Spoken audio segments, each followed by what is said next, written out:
Hello, how's everybody doing? I am Jeremy Langlois coming to you from Houmas House Estate and Gardens. Sure hope everybody is doing great right out there, and thank you for stopping by and checking us out. We're going to jump in and just start cooking like we always do. So the dish that I am making today is a brown sugar crusted or glazed pork loin. And with this dish, the reason I decided to do this dish is because this would be a fantastic addition to any Thanksgiving spread. So this month, as we get closer to Thanksgiving, we're gonna start gearing up for Thanksgiving and doing a couple of Thanksgiving dishes. But in addition to just being a great addition to a Thanksgiving spread, I honestly think this dish is insanely versatile, insanely flavorful, insanely, to say it again, easy to make. So I think this could be a great dish regardless of Thanksgiving. You could cook it tonight. I think it's a great, fantastic fall dish because we're using some of these fall vegetables, and I just love it. So let's just jump in and talk all about it. Like always, y'all, my friend Jesse is behind the camera, so at any point y'all have some questions, just drop a comment into the comment section, ask away, and if we're watching them live, so if we're able to answer them live, we are happy to, but we're also looking at the video throughout the week, so I am checking them out, and I'll get to interact with you throughout the week if you ask a question on there as well. We love doing that.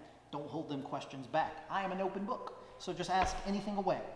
All right, so let's go ahead, and our recipe can be found on our website, houmashouse.com. All right, with that out of the way, let's just get cooking. Watch how easy this is to put together. I'm just going to quickly go over the ingredients because once I go over them, we're just going to kind of start mixing and matching, and it all comes together very simply. We're starting off with a pork loin. So this is a 3-pound pork loin.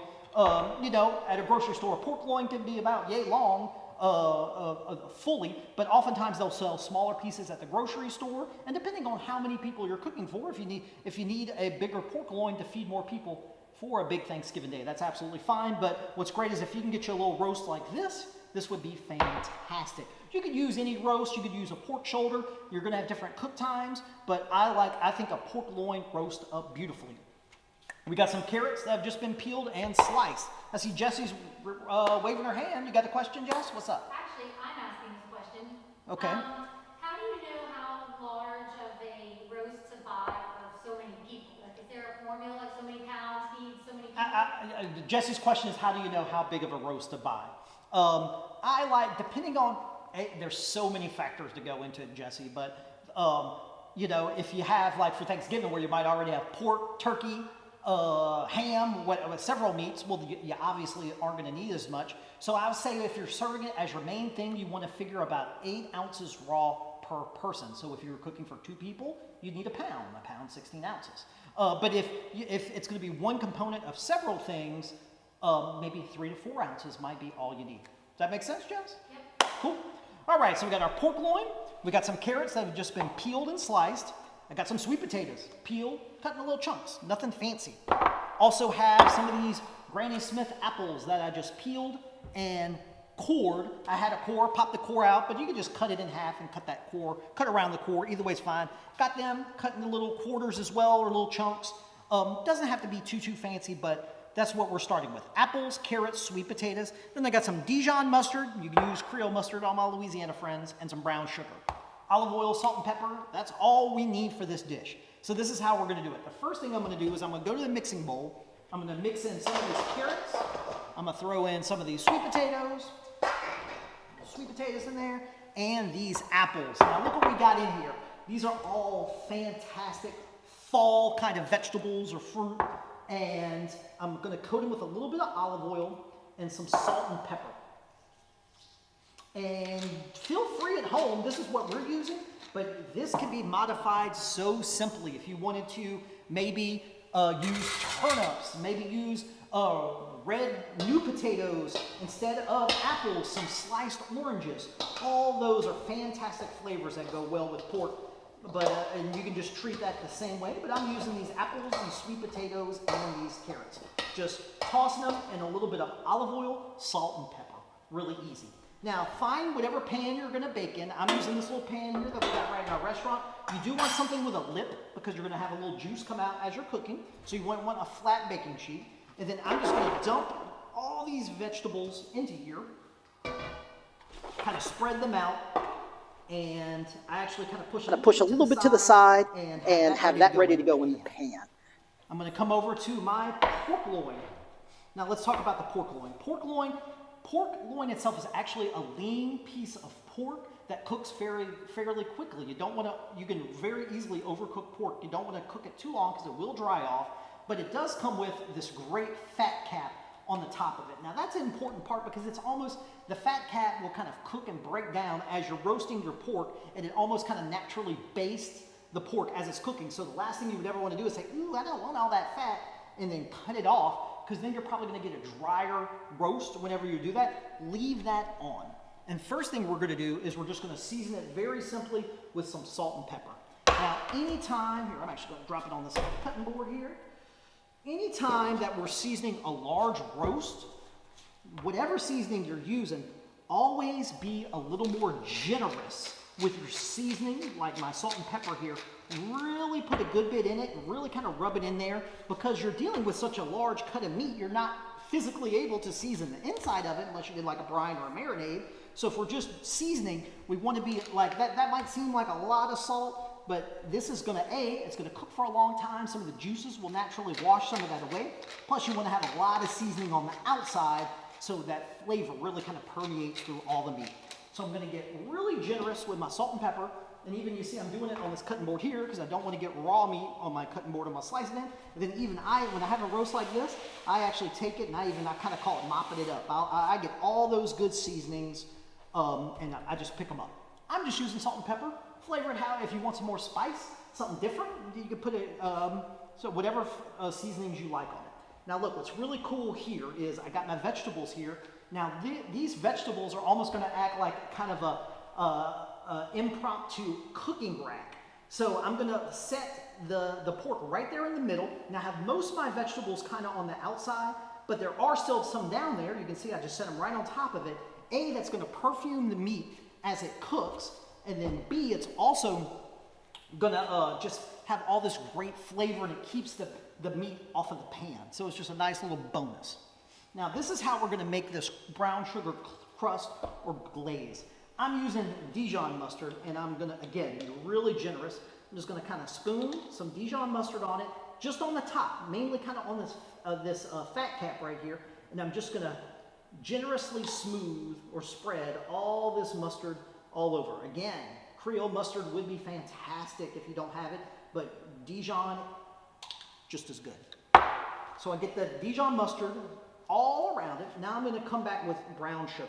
And I'm just going to start to sprinkle some of this brown sugar on here. But then what I'm going to do is, once I got kind of a good coverage over all the meat, and again, I'm just doing this on the top, I'm going to lightly kind of pat this down into it. I'm going to lightly pat that sugar into that mustard, because what's going to happen is I'm going to pop this into an oven. Let's talk about that real quick. The oven I'm going to set to 375 degrees. And what's going to happen is you're going to get this absolutely wonderful interaction between the mustard and the sugar. That as this starts to bake in the oven, the sugar is going to start to melt, because when you heat sugar, it melts. But it's going to, because I kind of lightly patted it into that mustard, they're going to kind of mix and ooze together, and it just makes this absolutely wonderful flavor that pairs perfect with pork. You kind of got that vinegary mustard kind of flavor that from the mustard itself, and then sweetness. Sweetness goes so great with pork, duck, those kind of items, and it's just fantastic. So just to recap what all we have in here, we have our vegetables, which was carrots, apples, and sweet potatoes. We coated those in olive oil with a little salt and pepper, put them in the pan, used that to then lay this beautiful pork roast that we seasoned on, and then covered it with the mustard and then the brown sugar. Again, that's going to go into a 350-degree oven. And that's going to be for about 15 minutes. Let me get this out of here.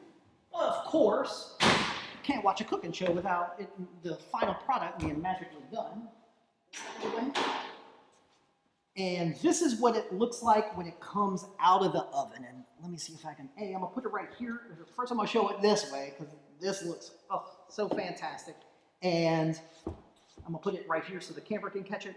But after about 50 minutes, if you have a thermometer, go ahead and probe the meat, and you're looking for internal temperature of about 140, 145 degrees. When you get to that point, you will pull it out. Now, obviously, depending on the size of your roast, you might have to go long. It might take longer than 50 minutes. If it's smaller, it might go a little quicker. But pork loin itself doesn't take a whole lot of time to cook. It's not like a pork butt. If we were cooking a pork butt, you need at least 4 hours for a pork butt for it to break down and become tender. This, we want to cook it quickly so we don't overcook it. So again, only about 15 minutes, and that's what we have here. Now, how are we going to serve this? There's several ways we can serve this burger. If you just wanted to take everything off and maybe mound up those vegetables on a platter and put your pork loin on it, that would be fantastic. Or you can serve it individually. That's what I'm going to do here. Jess, looks like you got another question. Yeah, our top fan, Annie, wants to know if you need to extend the time you use if you're using a bigger piece of meat for your roast. So Annie, hey Annie, just asked if you need to extend the cooking time longer with a bigger piece of meat. And yes, ma'am, 100%. Obviously, depending on the size of the roast, it's going to take a little bit longer. If it's bigger, it's going to take longer, and that's why I want you to, make that investment for a thermometer if you're ever wanting to cook roast at home. Because again, it's so easy just to poke that thermometer in it, and you're looking for an internal temperature of 140 to 145 degrees. Once you get to that point, you can just pull it out. All right, thanks for asking, Annie. Now look, this is how I'm going to serve this. The first thing I want to do when I'm ready to actually slice this, I'm going to just take the meat out and I'm going to set it on my cutting board. Always, it doesn't matter what kind of roast, whether you just hunted and you got a deer roast, you got a beef roast, you got a pork roast, you always want your meat to sit for a few minutes. The reason why is because this is a muscle, and because while it's cooking, it's exposed to heat, and the juices will naturally go to the outside of the meat. By letting it rest, the muscle will start to relax, and then the liquids will redistribute within it. So we always want to rest real quick. But what I just love about this recipe is it's just like mix it all up, throw it in a pan, and let it just cook up beautifully. All these items are timed to cook out perfectly. So you're going to get these really wonderful roasted kind of fall root vegetables that's just going to pair perfectly with the pork. You got a little fruit in the apple, a little starch with the sweet potato, and a little bit of vegetable with the carrot. All great flavors that go really fantastic with pork. And look, if you got a little juice, shoot, I'm going to pour a little bit of that juice right on it.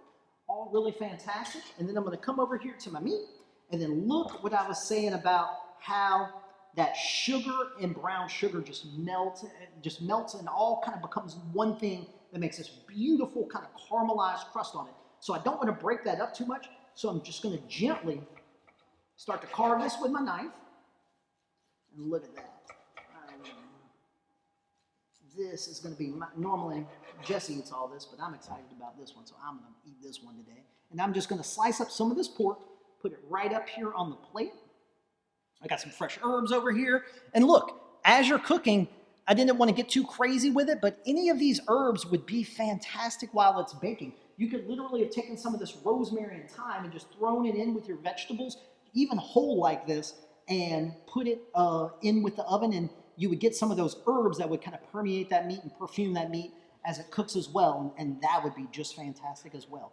But there you go, guys, a very simple addition that you could add to your Thanksgiving table or any time of the year, a brown sugar crusted pork loin. Again, have any questions? Hit us up in the comments as well. If not, we'll see you next week for another Thanksgiving recipe. Thank you so much for tuning in. Before I sign off, we still have some spots available at Houmas House for our Thanksgiving buffet coming up on Thanksgiving Day. So check out our houmashouse.com for information on that. Other than that, thank you again for tuning in, and I will see you next week. Bye for now.